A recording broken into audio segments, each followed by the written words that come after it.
네, 감사합니다. 우리 기도도 이제 우리 말씀 묵상에 대한 기도로 또 해주셔서 너무 감사합니다. 사실 제가 그 담임이 되고 제일 많이 듣는 질문이요, 큐티 어떻게 하는 거예요? 라는 질문이었습니다. 교회를 오래 다니고 신앙생활을 오래 하시는 분도 말씀 본문으로 큐티하는 것이 참 어렵다라는 생각이 좀 들었는데요. 왜냐하면 이게 이제 방법을 잘 몰라서 그러시는 것 같아요. 그래서 이 하브루타는요, 여러분들에게 큐티 성경 말씀을 자세히 보고 꼼꼼히 보고 또 새로운 것을 깨달아 알아갈 수 있는 굉장히 중요한 발판이 되는 줄 믿습니다. 그래서 오늘은 우리 하브루타 과제 본문이었죠. 마태복음 22장 34절에서 40절을 가지고 우리가 함께 그 하브루타를 하면서 큐티를 한번 해볼 거예요. 그래서 큐티가 그렇게 어렵지 않다라는 것을 이번 시간에 여러분들이 좀 경험하고 돌아갔으면 좋겠습니다. 자, 한번 본문을 다 같이 한번 펴시고요. 본문을 펴시고 마태복음 22장 34절에서 40절인데요. 한 절씩 돌아가면서 교독하시는데 천천히 꼼꼼히 읽으셔야 됩니다. 제가 이거 본문을 읽고 나서 여러분들에게 바로 즉석에서 얇은 질문을 던질 겁니다. 그러니까 여러분들이 꼼꼼히 한번 읽어보시면 좋을 것 같아요. 34절입니다. 예수께서 사두개인들로 대답할 수 없게 하셨다 함을 바리새인들이 듣고 모였는데 그 중에 한 율법사가 예수를 시험하여 묻되 선생님, 율법 중에서 어느 계명이 크니이까? 예수께서 이르시되 내 마음을 다하고 목숨을 다하고 뜻을 다하여 주 너의 하나님을 사랑하라 하셨으니 이것이 크고 첫째 되는 계명이요 둘째도 그와 같으니 내 이웃을 내 자신같이 사랑하라 하셨으니. 다 같이 읽겠습니다. 이 두 계명이 온 율법과 선지자의 강령이니라. 아멘. 교회를 다니신 분들은 이 본문을 자주 접했을 것 같습니다. 사실 유명한 본문이고요. 자, 이 본문 앞에 띄어놨죠. 자, 본문 보고 제가 질문을 던질 텐데 여러분들이 한번 정답을 맞춰주시면 되겠습니다. 자, 바리새인들이 모이기 직전에 예수님은 어떤 사람들이 대답할 수 없게 만드셨습니까? 사두개인. 자, 사두개인이 누구죠? 사두개인이 누구예요? 모르시죠? 자, 이럴 땐 어떻게 해야 돼요? 어디서 찾아볼까요? 네, 챗GPT나 AI한테 물어보시면 됩니다. 여러분들은 요즘은 이제 뭐 그 주석을 찾아보고 뭐 언어 필요가 없고요. AI한테 물어보세요. 자, 사두개인이 누구라고 물어봤어요. 제가 사두개인은 신약 성경 시대에 기원전 2세기에 존재했던 유대교의 한 종파입니다. 유력한 제사장 가문과 세속 귀족 계층으로 보수적인 기득권층이었어요. 자, 귀족이었어요. 당시는 신정국가였기 때문에 기득권, 그러니까 성전에 관한 권한을 위임받은 사람들입니다. 그러니까 돈을 많이 벌 수 있는 사람이에요. 유대인의 최고 사법기관인 공회 산헤드린에서 대제사장직을 포함하여 강력한 영향력과 권력을 행사하던 기득권들이었습니다. 그는 다윗과 솔로몬 시대의 대제사장이었던 사독에게서 유래한 것으로 추정됩니다. 이들은 뭘 믿었냐면 모세 오경과 그리고 율법에 기록된 권인 모세 오경만 인정을 하고 나머지는 인정을 안 했어요. 그래서 천사도 인정 안 하고 그리고 기적도 부활도 믿지 않는 사람입니다. 아시겠죠? 이게 바로 사독, 그러니까 사두개인들이었어요.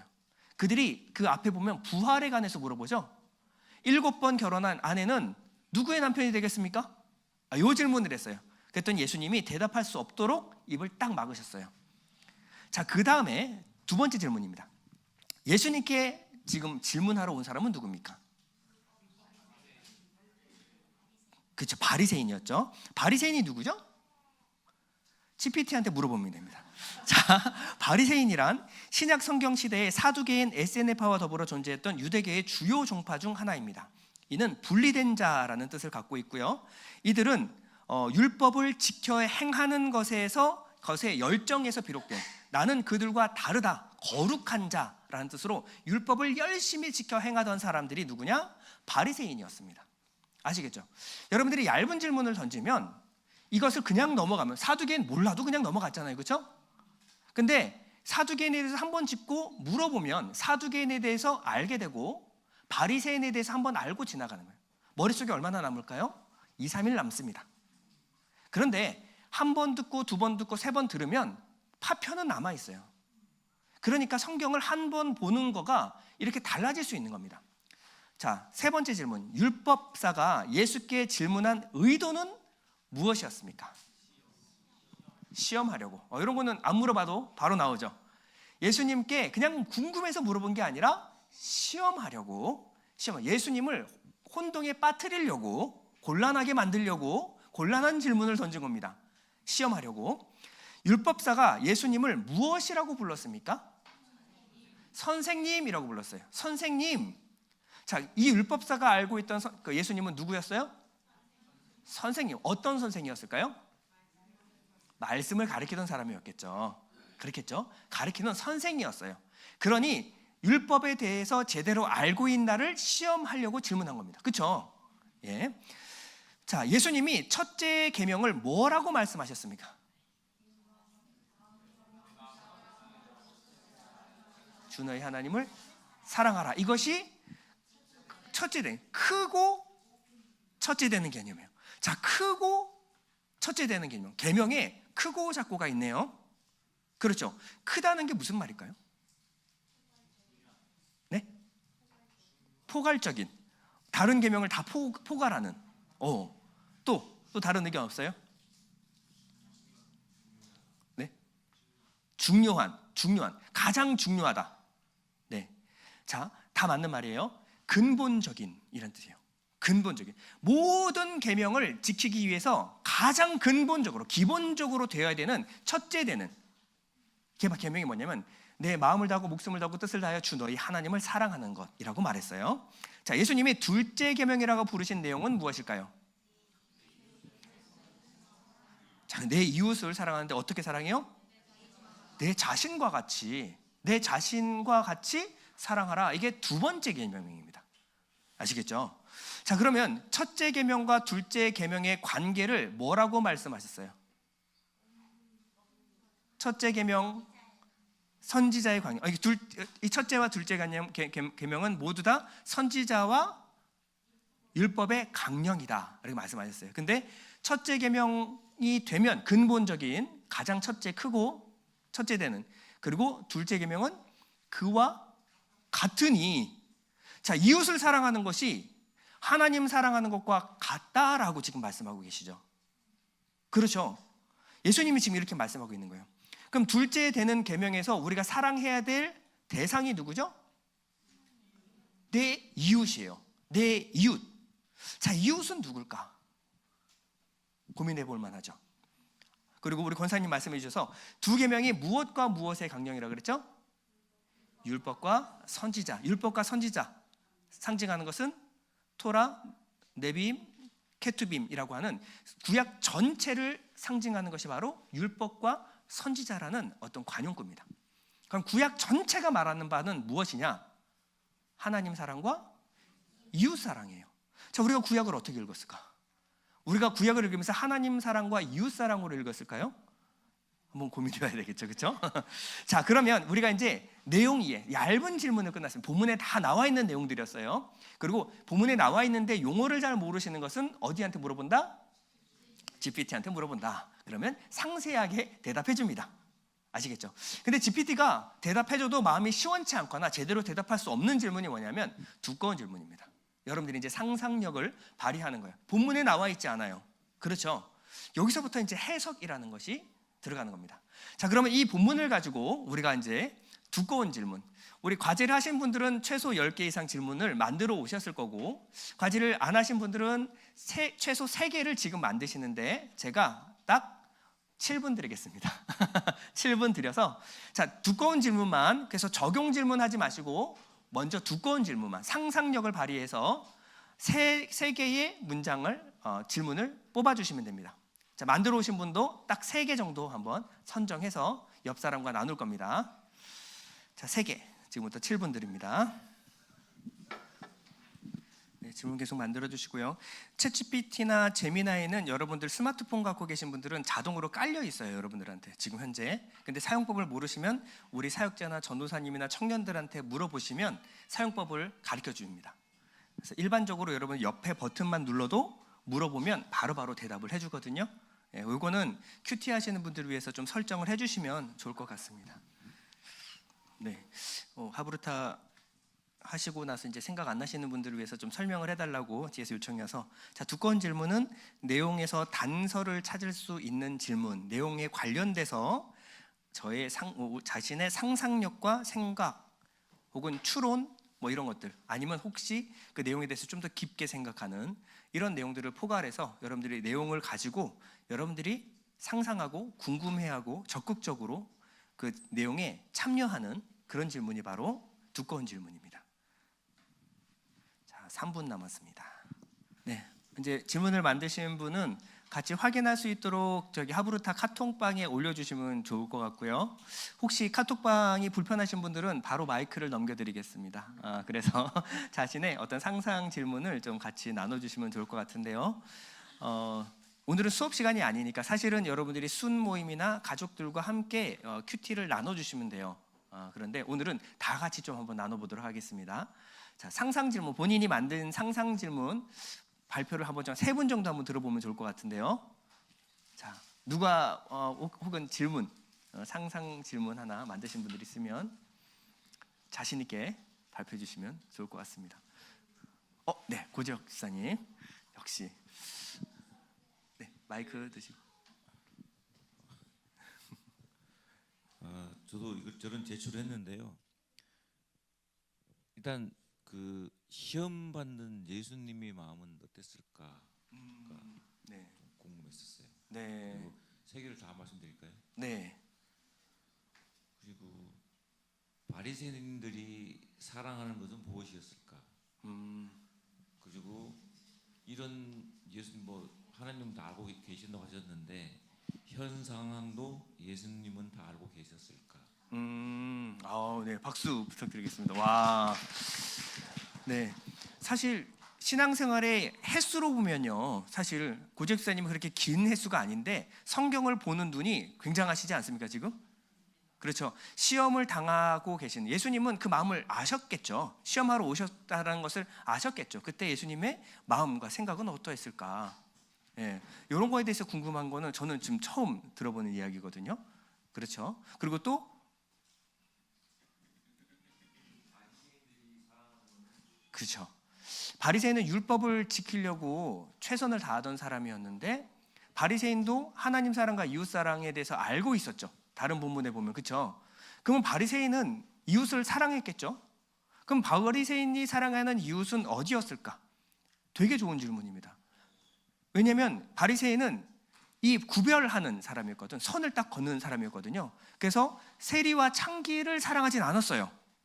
그렇죠. 그럼 바리새인은 어디까지 사랑하는 사람이었을까? 바리새인의 이웃은 누구였을까? 네, 대단한, 네, 좋은 질문 감사합니다. 네, 또 다른 분 없나요? 네, 초반에 너무 좋은 질문을 하시는 다음 사람이 부담됩니다. 네, 권사님. 저는요, 이웃을 내 집처럼 사랑하라고 했는데, 내 집 주위가 이웃인가, 세상 사람들이 이웃인가, 아니면 우리 교인들이 이웃인가, 그 이웃을 정확하게 어떤 것이 이웃인가. 네, 우리가 사랑할 수 있는 그 이웃, 그 범위가 어디까지인가? 그렇죠. 되게 솔직한 질문이세요. 우리가 다 사랑할 수 없잖아요. 그렇죠. 에티오피아의 어떤 한 아이를 우리가 사랑할 수는 없잖아요. 그렇죠. 그럼 내가 어디까지 사랑하는 것이 이웃 사랑에 대한 어떤 범주인가? 네. 네. 그리고 또 네, 한 질문 하나만 공개하셨네요. 네. 네, 좋은 질문입니다. 네. 오늘 뭐 하나 띄워주셨는데 전현선 집사님, 우리 마이크 넘겨드리고. 와, 진짜 많은데 이것 중에 좀 키워주시겠어요? 여기 상상 질문 몇 번째 질문?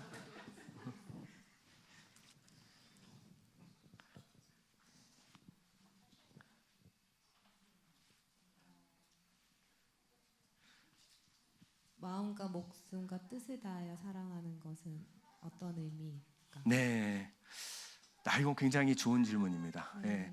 우리가 하나님을 사랑하되 그냥 우리가 추상적으로 사랑하는 것이 아니라 마음, 목숨, 뜻을 다하라 그랬어요. 그럼 여기서 말하는 마음과 목숨, 뜻이 무엇이고 그것을 다하여 사랑하는 것이 무엇인가? 네. 그리고 사랑보다 더 중요시 여겨지는 다른 것들이 있을 수 있는데 하나님은 사랑함을 먼저로 여기신 이유가 무엇일까? 사랑보다 다른 것이 더 있을 수 있는데 하나님은 사랑함을 먼저 여기신 이유. 사랑보다 다른 것은 어떤 것이 있을까요? 그 충성, 충성, 순종. 순종. 네. 그렇죠. 다른 것이 있는데 그 중에서 사랑함을 가장 크고 제일 되는 개념형으로 하신 이유가 무엇일까? 그러면 위에 있는 질문과 연결이 되네. 마음, 목숨, 뜻을 다하여 사랑하는 이 사랑함을 제일 먼저 여기시는 것. 다른 어떤 충성과 순종보다도 더 귀하게 여기시는 이유가 무엇일까? 네, 또 연결이 돼요. 네, 마음과 목숨과 뜻을 다하여 하나님을 사랑하는 것이 첫째가 되는 것은 더 되는 이유는 무엇일까? 그렇죠. 이 질문이죠. 마음과 목숨과 뜻을 다하여 하나님을 사랑하는 것이 왜 크고 첫째 되는 계명이 되는 이유가 뭘까? 가장 근본적인 계명이 될 수 있는 이유가 무엇일까? 질문이 좋아서 하나 더. 이웃을 자신처럼 사랑하려면 어떻게 해야 할까? 그렇죠. 이웃을 사랑하는 것은 내 자신을 사랑하듯이 이웃을 사랑하라 그랬는데 나와 너의 경계가 없이 어떻게 이웃을 내 자신처럼 사랑할 수가 있을까? 이게 이제 근본적인 질문이겠죠. 네, 박수 부탁드리겠습니다. 네. 네, 오늘은 이제 그 강의 시간은 아니라서 제가 여러분 끝나는 시간을 맞춰드려야 되기 때문에 또 너무 길면 또 제가 또 아이스 커피도 마시면서 해야 되잖아요, 그렇죠? 근데 그렇게는 할 수 없어서. 예. 자, 그러면 이 질문들 여러분 질문 다 갖고 계시죠? 그걸 가지고 이제 적용 질문 한번 해보도록 할게요. 적용 질문. 만약에 나라면 그래서 나에 대해서 나를 대입해서 본문에 질문을 한번 만들어 보시면 됩니다. 우리 적용 질문은 자신의 삶과 관련해서 짓는 질문. 자, 이 질문 만드는 시간 지금 5분 드리도록 하겠습니다. 3개 정도 만들어 보시면 좋을 것 같습니다. 자, 이게 적용 질문 혹시 발표해 주실 분 안 계신가요? 우리 과제를 하신 분들은 전 일주일 내내 고민을 하셨을 거 아니에요, 그렇죠? 예, 그런 분들도 좀 적극적으로 자신의 질문을 발표해 주시면 좋을 것 같습니다. 네, 라희.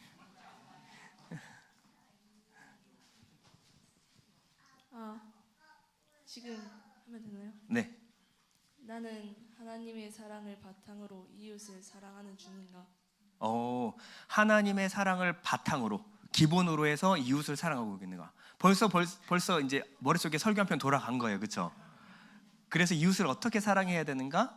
하나님의 사랑을 근본으로 해서 바탕으로 해서 이웃을 사랑하고 있는가? 네, 좋아요. 두 번째, 우리는 내 자신처럼 이웃을 아끼고 사랑할 수 있을까? 이웃을 사랑하되 내 자신처럼 이웃을 사랑할 수 있는가? 네, 좋아요. 나는 요즘에 내 행실에서 이웃의 사랑이 드러났던 적은 언제며 반대로 부족한 적은 언제인가? 네, 박수 부탁드리겠습니다. 되게 구체적이죠. 네, 앞에 여러분들이 두꺼운 질문도요. 그 질문 앞에 머물러서 오랫동안 성령께 도우심을 구하면요, 깨달아집니다. 여러분들이 신앙생활을 한 횟수가 있고 들은 말씀들이 많아요. 그래서 적다 보면 깨달아지게 돼 있어요. 그리고 만약에 깨달아지지 않는 것도 하루 종일 그 의문을 품고 사는 것 자체가 그것이 큰 의미가 있습니다. 여러분 마음속에 계속해서 내 이웃은 누구지? 이웃을 사랑한다는 게 내 몸처럼 사랑한다는 건 어떤 거지? 그리고 지금 라이처럼 나는 정말 이웃을 사랑하고 있나? 주님 말씀에 의해서 나는 사랑하고 있나? 어떻게 해야지 이웃을 내 몸으로 사랑하는 것이지? 이 의문을 품고 하루를 살아가는 사람은요, 이웃을 바라보는 눈과 사랑에 대한 마음이 적극성이 달라집니다. 그렇죠? 네, 아주 잘하셨습니다. 네, 와, 네. 혹시 다른 분? 네, 영환이. 예수께서 내 마음과 목숨과 뜻을 다하라고 하셨는데 나는 이것들을 하고 있나? 만약 하고 있다면 어떻게 하고 있는가? 진짜 마음과 목숨과 뜻을 다하여 주 너희 하나님을 사랑하라 그랬는데 나는 이것을 진짜로 하나님을 사랑하되 마음, 목숨, 뜻, 이 지정이 세 가지를 다하여서 정말 하나님을 사랑하고 있는가? 이거에 대한 질문이죠. 만약 하고 있다면 어떻게 구체적으로 그냥 한다가 아니라 내 삶에서 어떻게 지금 실현하고 있는가? 그러면 각각 삶의 영역이 나오겠죠. 어떤 부분에서 어떻게 반응하고 있는가? 네, 좋습니다. 또 나는 진짜 나의 마음과 뜻을 다하고 있는가? 하고 있다면 나에게 무슨 의미가 있는가? 무슨 의미가 있는가? 목숨과 이거는 조금 더 설명이 좀 해주셨으면 좋겠어요. 나에게 무슨 의미가 있는가가 어떤 의미죠? 당하는 것이 나에게 어떤 의미인가? 저한테 무슨 의미가 있냐고요? 네. 어, 어떤 의미가 있는가? 이게 질문을 좀 더 설명을 해주시면 좋을 것 같아요. 저 지금 왜 나왔지? 질문을 하면 어떻게 질문하죠? 제 삶의 의미가 그러게 어떤 의미가 있을까요?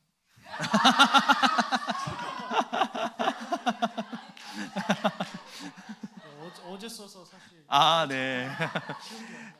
그렇지. 하나님을 사랑하고 사는 삶과 사랑하지 않는 삶이 의미가 달라지겠죠. 삶의 의미, 살아가는 이유가 달라질 수 이 질문인가요? 네. 네. 그러니까 하나님을 마음과 목숨을 뜻을 다하여 사랑하게 되면 내 삶의 의미는 어떻게 달라져야 하지? 그런 의미. 네, 좋습니다. 한 가지만 더 해주시면 좋을 것 같습니다. 이웃을 사랑하면 남한테 보이는 시선이 나한테 중점이 되진 않을까? 이웃을 사랑하면 남한테 보이는 시선에 내가 중점을 두지 않지 않을까? 이웃을 정말 사랑하는 마음과 이웃에게 사랑받으려고 하는 마음은 다른 거니까. 맞나요? 그러니까 내가 사랑받으려고 하는 게 아니라 사랑하려고 하면 그러면 남을 대하는 시선에 대해서 내가 좀 달라지지 않을까? 네, 네. 와, 자, 한 분 더. 은채 집사님이. 내 삶 속에서 하나님을 사랑한다는 것은 어떤 모습으로 드러날까? 2번 질문입니다. 내 삶 속에서 하나님을 사랑한다는 것은 어떤 모습으로? 말로만 하나님을 사랑하는 것이 아니라 진짜 하나님을 사랑하면 어떤 모습으로 드러날까? 네. 내 주변에서 사랑을 필요로 하는 이웃은 누구일까? 사랑을 필요로 하는 이웃이 진짜 누구인가? 그럼 이웃에 대한 주체적인 대상이네요, 그렇죠? 네. 내 주변에 진짜 내가 사랑을 해줘야 되는 대상은 누구인가? 그렇죠? 네. 그리고 10번인데 사랑하라고 하신 말씀을 내 가정에서 어떻게 나눌 수 있을까? 이 말씀을 어떻게 나눌 수 있을까? 나눈다는 게 어떤 의미죠? 하나님이 사랑하라고 하신 말씀을 어떻게 실천하고 그리고 어떤 그 근거를 가지고 공동체에게 부담 가지지 않고 나눌 수 있을지에 대해서 고민했어요. 그 하나님의 사랑에 대해서 인간적인 사랑이 아닌 하나님의 사랑으로 내가 너를 사랑한다 함을 어떻게 그 조건과 그런 것 말고 예수님의 사랑으로 너를 사랑한다 함을 나눌 수 있을까? 그러면 우리가 인간적인 사랑이 아니라 진짜 하나님으로 사랑하는 그 사랑을 실현하기 위해서 우리 공동체나 가족에게 어떻게 그것을 우리가 함께 나눌 수 있을까? 같이 사랑하는 공동체가 될 수 있을까? 네. 와, 네. 우리 진표 손 들었다가 네. 진표 마지막으로 한 번 더 하고. 네.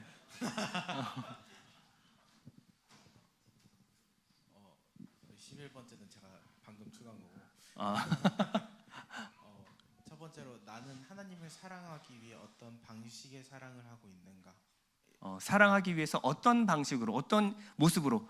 이은채 집사님이랑은 비슷한 부분이 있네요, 그렇죠? 네, 사랑한다면 어떤 방식으로, 어떤 모습으로 사랑하고 있는가? 구체적으로. 그리고 어떤 태도와 어떤 형태로서 어떤 형태로? 사랑을 증명하고 또 나타나야 하니까. 나타나야 하니까. 또 난 성경을 보면서 율법에 대하여 어떻게 왜 그런 방식으로 바라보고 있었는가? 이 조금 더 설명을 해주시면. 그러니까 율법이라고 하면은 바리새인과 사두개인 막 이러면서 예수님에 대한 반박하고 막 이러면서 옛 율법, 옛 언약으로 해서 우리가 좀 경시하고 바라보는 측면이 있는데 결국에는 예수님의 율법은 완성으로 예수님이 오신 거고 결국에는 우리는 그 율법의 완성으로서 구원을 받는 우리에 있는데 율법을 좀 너무 경시하고 보고 있진 않는가라는 면으로 제가 썼습니다. 그러네요. 오, 맞아요. 우리가 율법을 볼 때는 뭐 어떤 법령이나 명령으로 해서 굉장히 답답하고 속박이라고 생각할 수 있는데 율법 안에 있는 것은 하나님 사랑과 이웃 사랑이라고 한다면 율법을 바라보는 우리의 관점이 좀 달라져야 되지 않나. 좋습니다. 또 나는 내 상황에 가장 나쁠 때 어떤 방식으로 하나님을 바라보게 될까? 조금 더 설명해 주세요. 일단 하나님 사랑과 이웃 사랑이라고 하셨는데 그러면은 내가 상황이 가장 나쁠 때에 하나님의 사랑과 이웃 사랑을 진짜로 실천할 수 있고 그러면 그 나쁜 상황에서도 우리가 어떻게 그 사랑을 전하고 표현할 수 있는가? 사랑할 만할 때 사랑하는 것이 아니라 사랑하기 힘들 때 또 내 상황 사랑하기 힘든 상황에서 그래도 내가 남을 사랑할 수가 있는가? 그 질문이었어요. 네.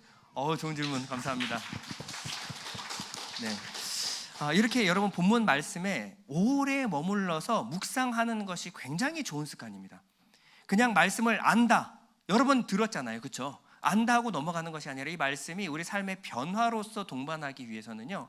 이런 적용 질문들, 내가 이 말씀에 들어가서 이 말씀이 어떻게 내 삶 가운데 실제로 역사하고 실현되는가를 알려면요. 이런 질문들이 있어야 돼요. 고민들이 있고 이 고민을 하는 사람과 하지 않는 사람이 여러분 1년 후에 보면요. 삶이 확연하게 다릅니다. 이 말씀을 고민하고 사는 사람이랑 전혀 말씀에 대한 고민이 없는 사람이랑 전혀 달라지겠죠. 여러분 먼저 기도가 달라질 겁니다. 기도가 달라져요. 내가 기도하는 것이 무엇인가 그냥 하나님 내게 주십시오가 아니라 하나님 말씀대로 살게 해주십시오. 여러분 이것에 대한 고민이 있지 않겠습니까? 이렇게 확연하게 달라질 거예요. 자, 마지막 메타 질문요. 우리가 같이 좀 나눠봤으면 좋겠는데요. 저는 어저께 이제 과제로 올려주신 분들의 어떤 글들을 쫙 읽어보고 그 중에서 제가 몇 가지를 한번 선택을 해봤습니다. 한번 띄워주시면 좋을 것 같아요.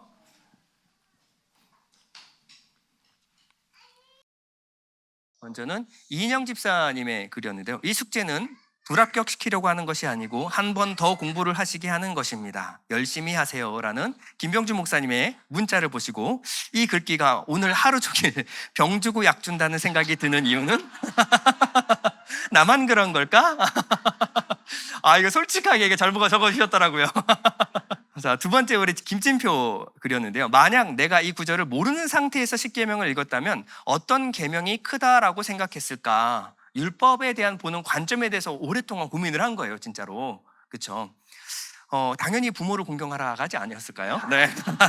제 기대가 너무 큰가요?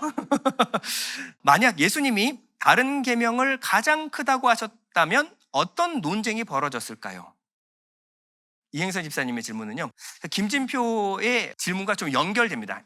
만약에 하나님 사랑과 이웃 사랑이 아닌 다른 계명을 가장 크다고 하셨다면 우리 전효선 집사님도 말씀해 주셨죠. 네. 어떤 논쟁이 벌어졌을까? 생각이 달랐겠죠. 그러면 율법 박사와. 자, 그러면 이 두 말씀이 선지자와 율법의 모든 강령이라면 하나님은 왜 그렇게 긴 성경으로 풀어서 이야기하셨을까? 우리 방현서 형제가 왜 이렇게 성경을 길게 써가지고, 그렇지? 우리 현서가 성경을 썼으면 한 2장 정도로 아마 요약을 할 수 있었는데 굳이 그렇게 길게 오해할 만한 구절을 많이 써가지고, 그렇지? 자, 우리 민경이 거 볼게요. 사실상 첫째 계명과 둘째 계명은 다른 이야기이긴 하다. 하나님 사랑이 어떻게 이웃 사랑이고 이웃 사랑이 어떻게 하나님 사랑이야. 근데 이와 같다. 그러나 왜 예수님께서는 둘째도 그와 같다고 말씀하셨을까? 이게 어떻게 같은 거지? 이렇게 고민한 거죠. 우리 전현선 집사님 거 볼게요. 왜 이웃을 자신처럼, 자기 자신처럼 사랑하라고 하셨을까? 이웃을 사랑하는 것과 자기 자신을 사랑하는 것이 어떻게, 자기 자신을 사랑하듯이 이웃을 어떻게 사랑할 수 있을까? 왜 그렇게 표현하셨을까? 우리 진표를 다시 볼게요. 나 자신을 어떻게 사랑하기에 이처럼 이웃을 사랑하는 걸까? 같은 질문이라 붙여놨어요. 나 자신을 그러면 사랑해야 되잖아요. 그렇죠? 나 자신을 어떻게 사랑하는 거가 사랑하는 거고, 그럼 나 자신을 사랑하듯이 이웃을 사랑하는 것은 또 어떻게 하는 건가? 네, 구체적으로 우리 영환이 질문 볼게요. 나는 나처럼 이웃을 사랑할 수 있는가? 어떻게 할 수 있을까? 같은 질문이에요. 그렇죠? 이게 되게 중요한 질문이라는 거예요. 나처럼 이웃을 사랑해야 되는데 나처럼 진짜 이웃을 사랑할 수 있나? 우리 민경이 질문 한 번 더 보겠습니다. 예수님이 말씀하시는 사랑과 우리가 생각하는 사랑은 무슨 차이가 있을까? 율법 바리새인들도 사랑하라고 하는 걸 알았어요. 우리도 다 사랑한다라고 생각하죠. 근데 예수님이 사랑하라고 하는 사랑과 우리가 사랑하는 그 사랑은 무슨 차이가 있을까? 우리 현서 질문 다시 보겠습니다. 하나님을 사랑하는 것, 이웃을 사랑하는 것은 모두 나로서 불가능한 것으로 보여지는데 벌써 이제 점을 딱 찍었어요. 그렇죠? 안 된다. 안 된다. 선교적 삶을 살아가는 선배들. 그러면 이제 하나님을 사랑하는 그 사랑은 우리가 사랑하는 사랑보다 선교적인, 그에게 생명을 주어, 예수 생명을 주어 사랑하는 것, 이것이라고 생각을 했네요. 그렇죠? 그럼 선교적인 삶을 살아가는 선배들은 어떻게 그런 삶을 살 수가 있었을까? 자신의 목숨을 버려서 예수 생명을 주는 사랑을 어떻게 할 수 있었을까? 그 비결이 무엇일까? 알겠는데 나는 안 된다는 거죠. 우리는 할 수 없는데 그들은 어떻게 했을까? 이런 고민. 우리 정혜영 형제의 질문을 보겠습니다. 온 율법과 선지자의 강령인데 왜 나는 두 계명을 최우선으로 살지 못할까? 이게 되게 중요한 개념인데 무엇이 내 마음에 있어야 가능할까? 우리 현서 형제와 질문이 이어집니다. 그래서 어떻게 해야지 가능한가? 무엇이 내 마음에 있어야 가능한가? 우리 황주시 집사님 질문인데요. 예수님의 마음을 이해 못하는 나는 왜 바리새인들의 마음이 이해가는 것일까?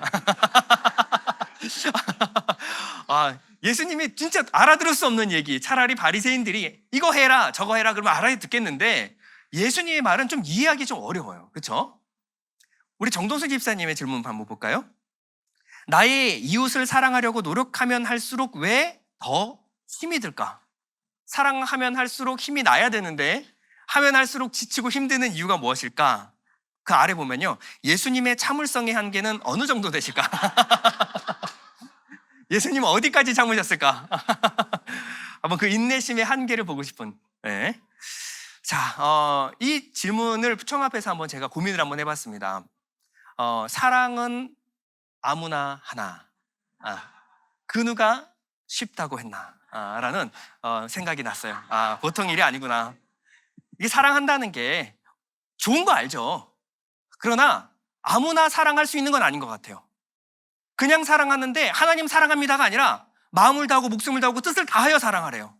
이건 아무나 할 수 있는 게 아니구나. 이웃을 사랑하는데 그냥 사랑하는 게 아니라 내 몸과 같이 사랑하는 거, 이거는 아무나 할 수 있는 게 아니지 않는가.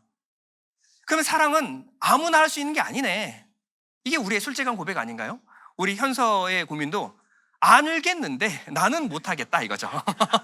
알겠는데 진짜 사랑을 알면 알수록 사랑은 감히 할 수 없는 거구나. 그런데 우리가 반대로 한번 생각해 볼까요? 자, 교회를 다니는 사람과 다니지 않는 사람 모두 다 자기가 받고 싶은 사랑은 굉장히 성경적인 사랑이에요. 내가 사랑은 못하겠는데 나는 어떤 사랑을 받고 싶은가? 바로 조건 없이 있는 모습 그대로 변함없이 신실하게 용납하고 내 편이 되어주는 이러한 완전한 사랑을 기대하고 있지 않습니까? 그러니까 내가 받고 싶은 사랑은 완전한 성경적, 마음을 다하고 목숨을 다하고 뜻을 다하여 나를 사랑해 줬으면 좋겠어요. 자신을 나를 사랑하되 네 몸처럼 나를 좀 사랑해 줬으면 좋겠어. 이게 이제 보통 남편과 아내한테 말하는 거 아닙니까? 이게 받고 싶은 사랑은 분명해요. 이건 굉장히 성경적이죠. 여기서 우리가 알 수 있는 것은 우리가 사랑을 모르지는 않습니다.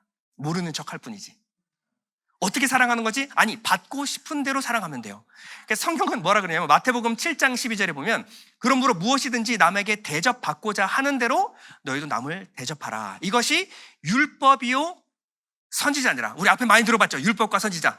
구약의 모든 계명이 하나님 사랑과 이웃 사랑인데 사랑을 하되 어떻게 사랑하느냐? 내가 대접받고 싶은, 내가 사랑받고 싶은 대로 사랑하는 겁니다.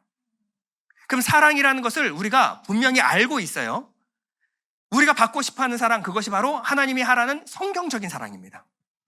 다만 차이가 있다면 난 사랑을 받고 싶고 성경은 사랑을 하라 그러고, 받기는 좋은데 하는 건 어려운 겁니다. 자, 그러면 사랑받는 것은 쉬운데 이건 부담을 느껴지지 않는데, 사랑하자 그러면 그때부터 어떤 정서가 느껴지냐? 그걸 어떻게 해? 그것은 불가능한데, 뭐 이렇게 전제를 하죠.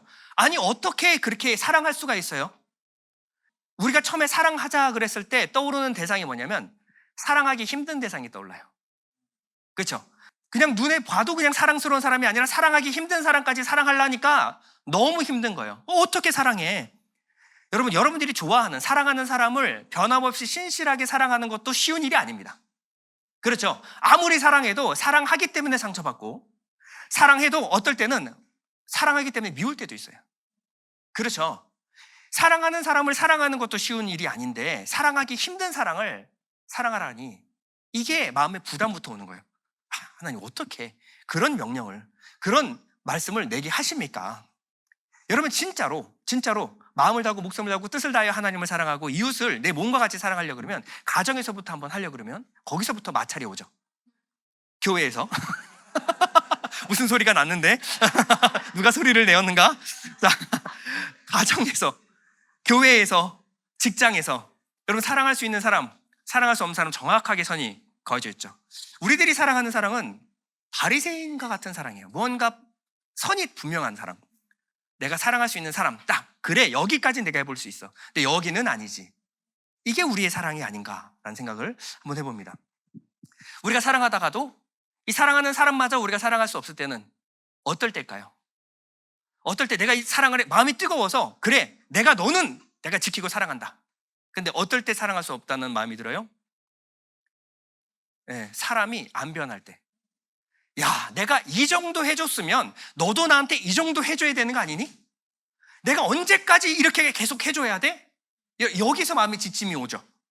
한두 번은 해줄 수 있어. 내가 손해보고 너를 위해서 이 정도는 해줄 수 있어. 그런데 야, 이건 해도 너무한 거 아니냐? 야, 5년, 10년, 15년, 20년. 근데 사람이 변하질 않아. 야, 쟤는 안 변해. 언제까지 내가 사랑을 주기만 해야 돼? 이게 버거운 겁니다. 이게 버거운 거예요. 이게 우리의 사랑의 한계라는 거예요. 자, 그러면 생각해봐요. 우리는 왜 사랑하는 것이 이렇게까지 힘이 들까? 자, 본문에 어떻게 사랑해야 되는가를 비밀을 가르쳐 주는데요. 자, 본문 다시 한번 보겠습니다. 37절에서 40절 보면 예수께서 이르시되 내 마음을 다하고 목숨을 다하고 뜻을 다하여 주 너희 하나님을 사랑하라 하셨으니, 자, 사랑하는데 전제가 마음, 목숨, 뜻을 다하는 거예요. 이것이 크고 첫째 되는 계명이요. 자, 둘째도 어떻다고요? 자, 똑같은 거예요. 근데 마음을 다하고 목숨을 다하고 뜻을 다하여 사랑하는 것은 어떻게 사랑하는 것인가? 지금 질문이 나왔었죠. 어떻게 하는 것인가? 마음을 다하고 목숨을 다하고 뜻을 다하여를 한마디로 뭐라고 압축했어요? 내 자신같이 사랑하라. 내 자신과 같이 사랑하라. 자, 마음을 다하고 목숨을 다하고 뜻을 다하여 사랑하는 것이 어떻게 사랑하는 거냐? 내 자신을 사랑하고 있는. 놀라운 것은요, 우리가 이 사랑을 알고 있다는 거예요. 그리고 사랑을 하고 있다는 겁니다. 그냥 받고 싶은 정도가 아니라 지금 여러분 사랑하고 있어요. 사랑하고 있어요. 어떻게? 마음을 다하고 목숨을 다하고 뜻을 다하여 사랑해요. 누구를? 나를. 나를. 내가 나를 얼마나 사랑하느냐? 마음을 다해서 사랑하고 목숨을 다해서 사랑하고 내 뜻, 의지를 다해서 나를 사랑하고 있다는 거예요. 여러분, 온전한 사랑이 있어요. 여러분에게 이 사랑이 나를 향한 사랑으로 충만할 뿐, 문제는 사랑의 대상이 나를 향해 있다는 거지, 여러분 사랑하지 못하는 대상이 능력이 없다라고 말씀하지 마십시오. 여러분들은 이미 여러분 자신을 그만큼 사랑하고 있다는 거예요. 누가 가르쳐 준 적도 없어요. 어린 아이들도 자신을 마음을 다하고 목숨을 다하고 뜻을 다하여 자기 자신을 사랑해요. 남이 어떻게 되든 간에 내 장난감 내 거고 맛있는 건 내가 먹어야 돼. 이것은 태어날 때부터 우리가 타고난 본성이라는 겁니다. 나 자신을 사랑하는 것. 근데 문제는 아무리 쏟아 붓고 쏟아 부었고 쏟아 부어줘도 우리 마음에는 만족이 없어요. 내가 나 사랑해주면 괜찮은가요? 그걸 보고 아이고 잘생겼네, 너무너무 사랑한다 그러면 만족하시는 분 있어요? 아니죠. 그걸로 만족을 못해요. 나는 그걸 넘어서서 누군가가 나를 나를 사랑하는 것처럼 누군가 나를 사랑해 줬으면 좋겠어요. 그렇죠. 우리 사랑의 그릇은 너무 커서 내 마음, 목숨, 뜻을 다하여 나를 사랑해도 나는 여전히 목말라. 내가 나 사랑하는 거 말고 다른 사람이 나를 사랑해 줬으면 좋겠어요. 자, 우리 마음은요, 뭔가 무적행같이 밑도 끝도 없어요. 아무리 부어줘봤자 밑 빠진 독처럼 계속 부어줘도 사랑이 계속 모자라고, 계속 외롭고, 계속 허전하고 답답해요. 누군가 나를 계속 지속적으로 사랑해 줬으면 좋겠어요. 이게 뭐냐면 하나님이 주시는 사랑이 아니면 내 마음이 만족이 안 된다는 겁니다. 내가 마음을 다하고 목숨을 다하고 뜻을 다하여 나를 사랑해도 끝없이 사랑을 갈구하는 것이 내 자신이라는 거예요. 그래서 주님 뭐라 그러냐면 잘못된 것이 있는데 네 마음이 잘못됐어. 네 마음은 네 마음을 다하고 목숨을 다하고 뜻을 다하여 너를 사랑해도 사랑이 채워지지 않고, 이 마음으로는 아무리 하나님의 사랑을 부어줘도 이 사랑은 절대 흘러버려. 그래서 어떻게 내 자신을 부인하고 십자가 지고 나를 쫓아야 된다. 누구든지 자기 목숨까지 미워하지 아니하면, 이것은 뭐냐면 지금 내 마음이 깨어지고 잘못됐다라는 겁니다. 이 마음에는요, 남편이 문제라고 생각하고 아내가 문제라고 생각해요. 이 아내가 남편이 나를 자기 목숨처럼 한번 사랑해보지, 그러면 마음이 만족이 될까요? 끝도 없어요. 끝도 없어. 아무리 사랑해줘도 내 마음에 만족이 차질 않는 겁니다. 이 마음에는 아무리 부어줘도 해결이 없다. 여러분, 우리 마음에 이 마음이 해결이 안 되는 이유가 뭘까요? 자, 우리 안에 이 마음은요, 어떤 문제가 있느냐? 두려움이라는 게 있습니다. 두려움이 있어요. 자, 사랑받고 싶은 욕구 가운데는 뭐냐면 안정감과 소속감에 대한 욕구예요. 누군가 나를 있는 그대로, 내 모습 그대로 누가 받아줬으면 좋겠어요. 그런데 둘러봐도 온전히 나를 사랑해주는 사람이 없어요. 그래서 어떻게 하냐면 사랑받으려고 구걸하기 시작합니다. 자, 내 모습 있는 그대로 나를 사랑해주고 받아줄 사람은 세상에 없으니까 향수 뿌리는 거예요. 화장하는 겁니다. 비싼 옷 입고 좋은 가방 들고 다니는 거예요. 왜? 인정받으려고, 사랑받으려고. 내 있는 모습 그대로를 받아들여 줄 수 없으니 네가 좋아하는 건 내가 갖고 있을게. 네가 원하는 대로 내가 한번 해볼게. 그래서라도 네가 나를 사랑해 줬으면 좋겠어. 자, 이 내면에는 어떤 거냐면 두려움이 있는 거예요. 두려움. 나 스스로 봐도 나는 사랑스럽지 않아. 내 있는 그대로를 나도 사랑하지 않아요. 그런데 누가 나를 사랑해 주겠어? 내 있는 모습을 한번 까볼까? 내 옆에 누가 남아있나? 그러니 감추는 겁니다. 이렇게 온전한 사랑으로부터 우리가 멀어질수록 뭐냐면 우리 마음속에는 두려움이 있고 외로움과 허전함과 불안함이 우리 안에서 짙어지기 시작해요. 이 짙어지는 마음이 무엇으로 이어지느냐? 나를 더욱더 사랑하기에 이르러요. 왜? 부족하니까, 모자라니까. 그래서 어떻게든 나를 감추려고 하는 것, 나를 사랑하는 겁니다. 거짓말을 해서라도 나를 의롭게 보이려고 하는 것, 나를 사랑하는 거예요. 남들 앞에서 뭔가 내가 멋진 사람이 되려고 하는 거, 나를 사랑하는 거예요. 왜? 어떻게 해서든 그렇게 해서라도 남한테 사랑을 받아야 되니까. 근데 이 사랑을 남한테 줄 수 있어요, 없어요? 모자라요. 남 줄 게 없어. 지금 내가 받고 있는 사랑을 겨우 받고 있는데 내가 누구를 사랑하는 존재? 그거는 힘들어요. 사랑하는 존재는 너무 불행하지 않아요? 사랑받는 존재는 행복한데 사랑하는 존재는 있는 거 내줘야 되잖아요. 힘든 겁니다. 디모데후서 3장 1절에 이렇게 말합니다.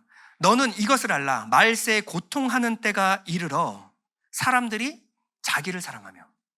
자, 고통하는 때요. 말세에 극한 고통이 임하는데 무엇이냐? 자기를 사랑해야 되는 거예요. 자기를. 그 누구도 어떤 데도 사랑이 없으니까 나를 사랑해요. 그래서 돈을 사랑하며. 돈을 왜 사랑해요? 돈이 주는 만족이 좋으니까 돈을 사랑하는 거예요. 돈을 사랑하며, 자랑하며, 교만하며, 비방하며, 부모를 거역하며, 감사하지 아니하며, 거룩하지 아니하며, 무정하며, 원통함을 풀지 아니하며.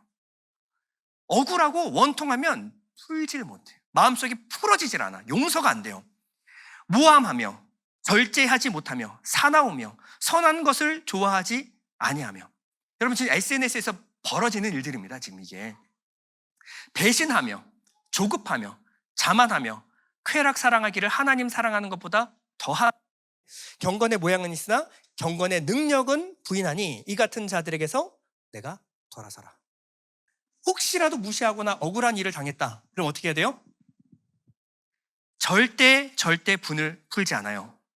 그리고 조급하며. 여러분, 조급한 마음 마음에 여유가 없는 겁니다. 여유가 없어요. 하나밖에 없는데 하나 줄 수 없는 겁니다. 조급한 거예요. 조급한 마음. 내가 나를 챙기지 않으면 안 돼요.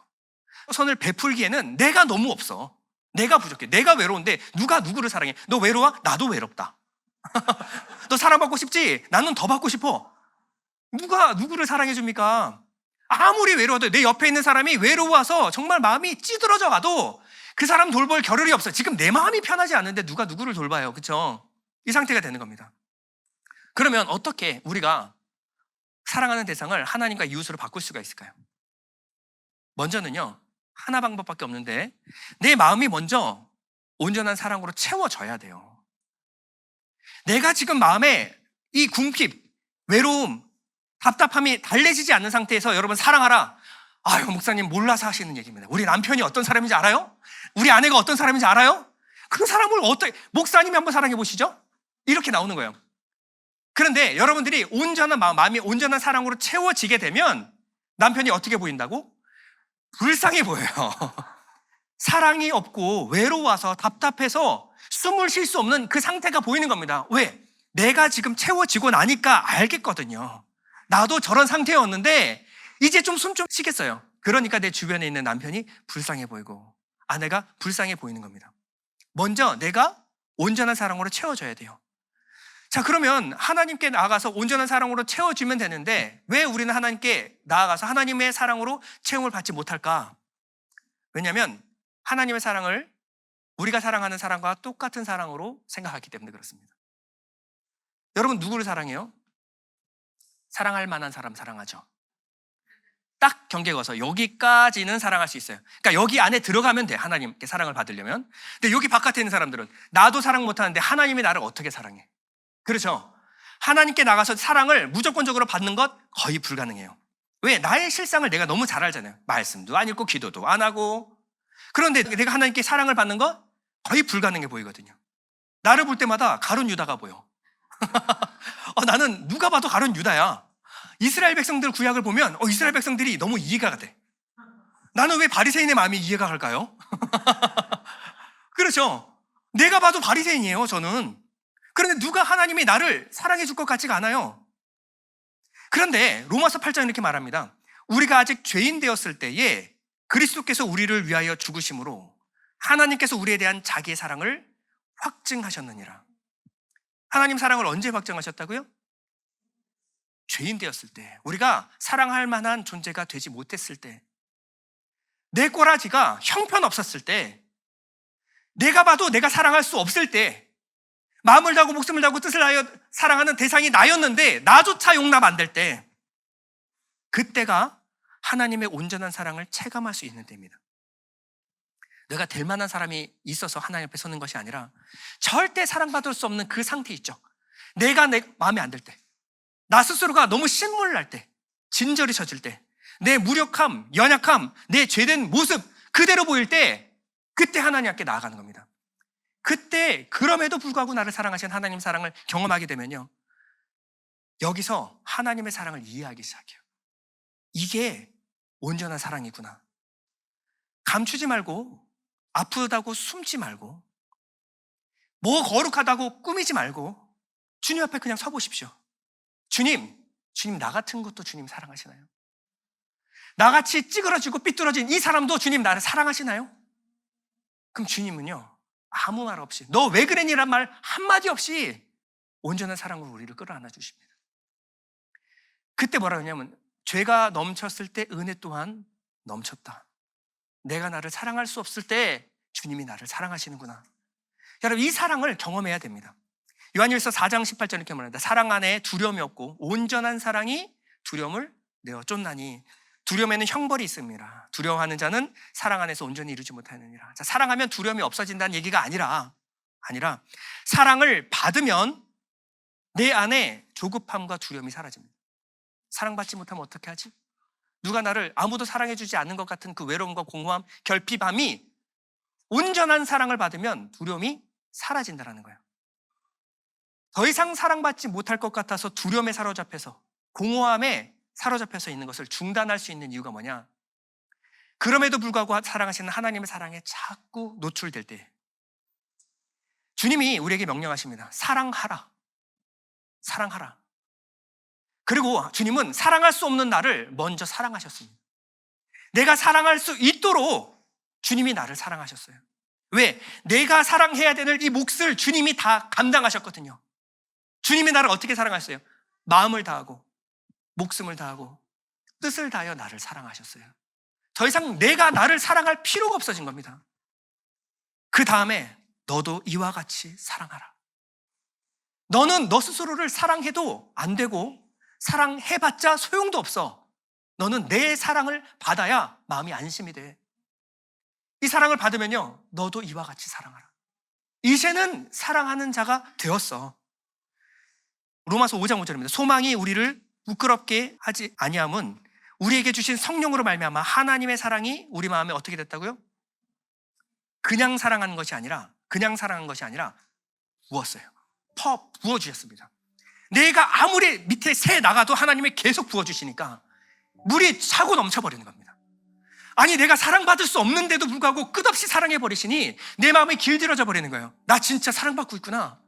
그럼에도 불구하고 나를 사랑하시는구나.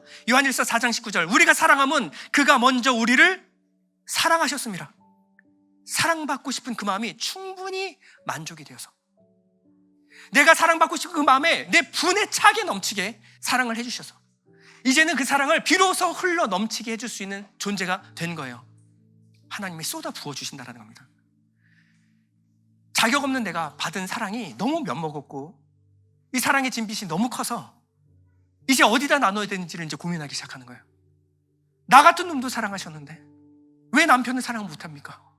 하나님이 나 같은 놈도 사랑했는데 왜 저 사람은 사랑을 못해요? 그렇죠. 내가 받은 이 사랑이 얼마나 큰지를 알면 알수록 이제 이 사랑이 너무 충만해서 이제 충분해서 남을 사랑할 수 있게 되는 겁니다. 결론입니다. 먼저 사랑하라라고 하는 것은요, 이 온전한 내 사랑 안에 너가 거하라라는 거예요. 네가 네 마음으로 사랑할 수 없으니 이 사랑 안에 거하라는 거예요. 주님이 사랑하라라고 명령하신 것은요, 바꾸어 말하면 뭐예요? 내가 너를 사랑하고 있다라는 말입니다. 그러니 더 이상 두려워하지 마라. 내가 너를 사랑할 테니 너는 이제 다른 사람을 사랑해라. 내가 너를 사랑할 테니 이제 너를 사랑하신 하나님을 사랑할 수 있게 된 거예요. 이거 사랑을 알아야 누릴 수가 있는 거예요. 이 사랑으로 내 마음을 채워야 사랑할 수가 있는 겁니다. 이제 우리는 사랑하기 너무 힘들어라는 말을 안 해도 돼요. 이제는 남을 사랑할 수 있게 되었습니다. 왜? 이제는 나는 나를 사랑하지 않아도 되니까. 나는 이미 하나님의 사랑을 받았으니까 안심할 수 있는 거예요. 내 마음이 진정이 되는 겁니다. 하나님이 나를 안아주시니 내가 다른 사람을 안아줄 수 있는 겁니다. 그럼 여러분 그 사랑 안에 거하십시오. 그럼 그 사랑을 경험하십시오. 그 사랑 안에서 이제는 과거의 후회와 피폐함, 그런 삶 가운데 사랑 구걸하러 다니는 그런 사랑 하지 마시고 하나님의 사랑 안에서 안전하고 평안하고 그리고 행복한 사랑을 누리시기 바랍니다. 이것이 바로 복음이 가져다준 능력인 줄 믿습니다. 여러분, 주님이 우리를 붙들고 계세요. 내가 주님을 붙드는 것이 아니라 주님이 나를 붙드셨어요. 내가 주님 사랑하는 것이 아니라 주님이 나를 먼저 사랑하셨습니다. 그 은혜가 나를 사랑하게 만드는 줄 믿습니다. 우리 잠시 눈을 감겠습니다. 여러분, 하나님의 사랑을 진심으로 누리기를 원합니까? 하나님, 나 사랑하는 사람 되기 원합니다. 하나님을 사랑하되 하나님이 나를 사랑하신 것 같이 마음을 다하고 목숨을 다하고 뜻을 다하여 하나님을 사랑하게 하여 주시옵소서. 하나님이 사랑하신 그 사랑으로 하나님께 올려드리기 원합니다. 하나님, 그 마음 내게 주십시오. 하나님 마음 내게 주십시오. 하나님, 나를 사랑하셨사오니 이 사랑을 이웃에게 흘려주게 하여 주옵소서. 우리 잠시 기도하겠습니다.